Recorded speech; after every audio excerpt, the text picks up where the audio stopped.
২৬ বছর পার হলেও বরগুনার আমতলী পৌরসভার বর্জ্য ফেলানোর জন্য নেই নির্ধারিত কোনো স্থান। পৌরসভার আবর্জনার পাশাপাশি ক্লিনিক্যাল বর্জ্য ফেলা হচ্ছে পায়রা নদীর তীরে। এতে দূষিত হচ্ছে নদীর পানি।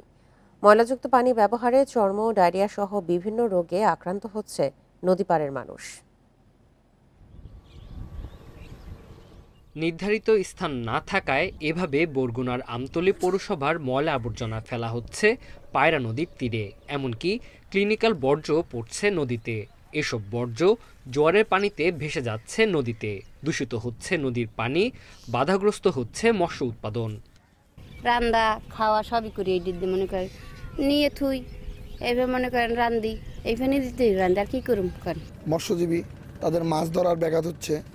পলিথিন পরে নদীর ইলিশ মাছ, এটা ইলিশ মাছ খ্যাত পায়রা নদী ছিল, সেটার ক্ষতি হচ্ছে। নদীর পাড়ের বাসিন্দারা বলছেন, ময়লাযুক্ত পানি ব্যবহার করে প্রায় ১৫০০ মানুষ। এতে চর্ম, ডায়রিয়া সহ বিভিন্ন রোগে আক্রান্ত হচ্ছেন তারা। এগুলো বিভিন্ন জায়গায় এইভাবে ফালানো হচ্ছে পৌরসভার বিভিন্ন জায়গায়, যার কারণে মানুষের অনেক ক্ষয়ক্ষতি হচ্ছে, মানে শারীরিকভাবে অনেক ক্ষতি হচ্ছে, বাচ্চাদের অনেক অসুস্থ হচ্ছে। বর্জ্য ব্যবস্থাপনার জন্য পৌর কর্তৃপক্ষের কাছে আবেদনের পরেও সমাধান মেলেনি।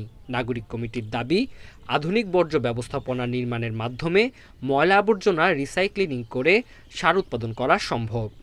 একটা ডাম্পিং স্টেশন করে এবং যে সলিড ওয়েস্টগুলো আছে সেগুলোর একটু রিসাইক্লিং করে এগুলো বা সার হিসেবে ব্যবহার করা যেতে পারে বা অন্য কোনো কাজেও লাগানো যেতে পারে।